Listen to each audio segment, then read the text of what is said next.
अहिले मात्रै रोक्छु जोडेको नाता तोडेर गयौ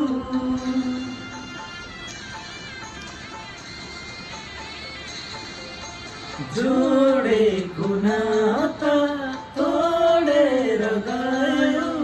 पराईको घुम्टो मोडेर गयो पराईको घुम्टो